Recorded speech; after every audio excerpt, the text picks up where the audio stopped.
Panel, she's a former advisor to soon-to-be defeated Senate Majority Leader Harry Reid, former communications director for Governor Ed Rendell.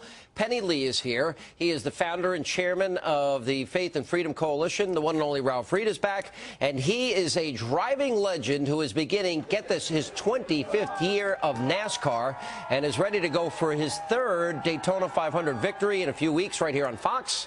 Well, actually, Fox broadcast. The two-time Daytona 500 winner, owner of Michael Waltrip Racing. Michael Waltrip, it's an honor to have you. You brought me this, and I can't believe how incredible this is. Your real helmet. It's the real helmet. I raced in Phoenix this spring and wore this helmet. I wanted you to have that, and then a team jersey if you ever want to come be on the Napa crew for Michael Waltrip Racing. Wait a minute, can I change the tires? You can do whatever you like. I'm probably a little too slow for the guys that really do it. My brother sends his love. Former NASCAR champion Darryl, Daytona 500 winner. This is his favorite show, and he prepped me, gave me all kinds of information about things I should say and not say tonight. Well, don't worry, because you just everything Penny says just disagree with, and you're perfectly fine on this panel. And then just agree with me. Yeah, I got my direction. All right, so we get a preview of these talking points. They're so pathetic. It's ridiculous. The president saying, all during the campaign, well, we can't have a spending freeze. You know, why take a hatchet when he can use a scalpel? And now he's going to propose a spending freeze. You defend this. First of all, I just want to let everyone know that I did not give you those talking points. Those were given to you on your own. So I want full disclosure here. I am not going to disclose my sources. Okay. Well, but you do acknowledge you've got them yourself. I got them myself, but I wanted to disclose that I did not give them to you.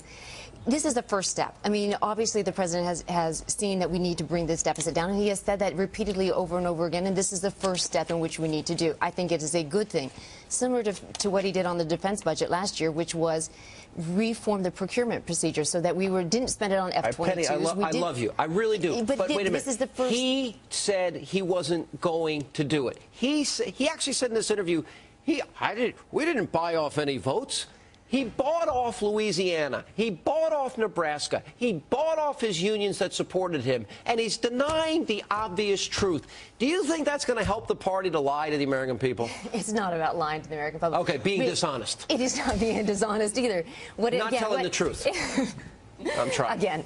Again, what he is saying, we were in a fiscal crisis at the beginning of the year, and where they have gotten to from where they were to where they are now is full steps. I mean, I really sympathize with you. You have a difficult task. Just ask the president to help you out. You know, my heart really goes out to Penny, and it's frankly, Sean, it's painful to watch. It is. Because you had Barack Obama tell George Stephanopoulos in the first post-Scott Brown victory interview, what swept him into office is what swept me into office. Now, this is a guy who, when he was campaigning for the U.S. Senate in Massachusetts, which had not elected a Republican to the U.S. Senate in 37 years, signed his autograph as if he were Michael Waltrip, 41, meaning I'm the guy who's going to stop health care. And on this spending freeze, this thing is a joke. It only affects 1/8 of the federal budget. It's $250 billion over 10 years when he's piling up $9 trillion in deficit spending. It's a joke. As just a normal American, I don't see it. I think it's a joke. I think it's a gimmick. Somebody that wins the Daytona 500 twice is not exactly in that category of normal. But go ahead. I'm pretty sure that there's several columns that aren't frozen that they're going to spend from. So I don't buy it. You know, what the thing is I think what they're missing, the Democrats, respectfully, and the president's missing, you know what, if you say you're not going to have lobbyists, keep your word. If you're going to put things on C-SPAN, put them on C-SPAN. If you're going to be transparent, be transparent. If you're going to be transparent, if you say during the campaign that in fact, we ought not have a spending freeze, don't support a spending freeze. If you say no earmarks, it's like one thing after another. Now, when you meet people, hardworking Americans that are NASCAR fans, do they talk to you about politics? Yeah, they're uncomfortable with what's going on in our country. And, the Constitution begins with we the people. And I don't think the people have ever spoken any louder than they did in Massachusetts. And I think that will continue. The president talked about change. He needs to step up tomorrow night and say it is about change. We're going to change the direction we're heading in. You're one of the best political advisors I know, Ralph. What would you tell the president to do tomorrow night? We know what they're going to do. They focus group. They tested this. They're going to act like nothing's wrong. They're going to double down on health care, apparently. They're going to act like fiscal conservatives. What would you tell them to do? Well, I don't expect him to do it. But what I would say is, look, what do you owe Reid and Pelosi? Look where your numbers are. Their numbers are even lower than yours. You want to end up where they are? I mean, right now, Harry Reid's job approval in Nevada is in the high 30s. 20% for Pelosi. Now, if Penny was still there, it'd probably be higher. But the reality is, what he needs to do is what Clinton did in '95. Basically, cut him loose. And if he was really serious about spending, Sean, he wouldn't engage in the smoke and mirrors of a non-free spending freeze. He would say, I want the line item veto, and I want it now. And if you send me a budget with any earmarks, if you send me a budget with a... He said that on the campaign trail and signed 9,000 of them. He's got to deliver. I don't expect him to do it, but that's the only way he can turn this around. You throw us out. We'll continue more with our great American panel. And we continue now with our great American panel. All right, poll, most Americans applaud the loss of the Democrats' supermajority as we look. All right, good for the country, 70%. 28% say it's bad for the country. How do we interpret that? And we need to look at the big picture, Michael. How do you interpret that? I just think America spoke. They said we don't like what's going on, and we think we can help fix it, and we're going to do it by electing Brown, and that'll continue. If Barack doesn't change the direction our country's going on, it'll continue to where Republicans win all those seats. You've met the president. How many times have you met the president? Several. Well, I was with him when he was senator, but as president a couple of times. Yeah, so you've been in the Oval Office with him? Not the Oval Office, but the Roosevelt Room and in the West Wing. All right, so you've met the President of the United States. Yes. Now, where in his life, his background, has he ever shown any inclination to do what Ralph Reed said? And that's follow the Clinton model, the country's spoken, I'm going to move to the center, the era of big government's over, the end of welfare as we know it. Does he have any of that? I think what you're going to see tomorrow night might surprise you. I think and what he's going to go back to is what you heard on the campaign, which was a uniter. And it was a campaign about but those me, not were me. words, and he did just the opposite. So words don't mean anything anymore from him.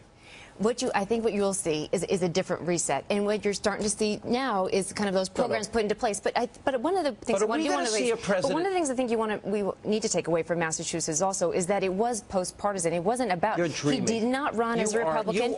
If you look at that poll, the 41st vote against if you look at that poll, they said we want him to go back to Washington to work with Democrats. Nice try. But if you look at Penny, if you look at the same CNN poll that Sean just threw up, okay, where 70% of the country says, good, we're glad that the Democrats don't control both ends of Pennsylvania Avenue the way they did before Massachusetts. The same poll, Sean, shows that the Democrats, who had a 16-point advantage on who had a more favorable view among the American people as a party, it's now shrunk to 46D, 44R. Here's what it boils down to. They got two problems, one foreign, the other domestic. They don't like their domestic policies, and in foreign policy, that's a great point. There's slow-walking sanctions on Iran. They didn't respond adequately to the Christmas bomber. I'm going to tell you what I think the American people have responded to the most, especially leading into this election. The first thing is they don't like their senators being bribed with their money. Right. They don't like unions. People that voted for Obama, they don't pay taxes. The rest of us pay taxes. They got a special exemption. They didn't like that.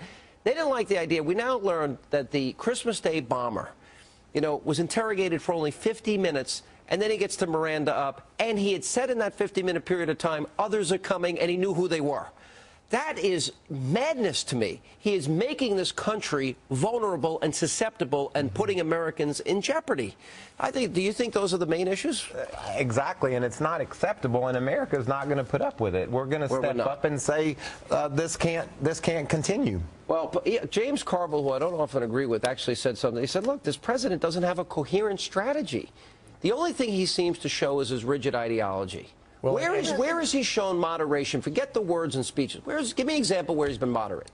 I think on his policy in Afghanistan, one of the very first acts he did was put more troops there because he knew. All right. It wasn't a horrible decision keeping Gates and on Afghanistan. Yes. Where is he shown moderation? But to try KSM in New York City, nuts. To not force Iran's hand on the nuclear weapons program with tough sanctions. And by the way, Sean, it's not just that they Mirandized the Christmas Day bomber. It's that Robert Mueller, the director of the FBI, has testified before Congress that they don't even have an enhanced interrogation team for which they were supposed to replace the enhanced interrogations. It doesn't even exist in the entire U.S. government. Yeah.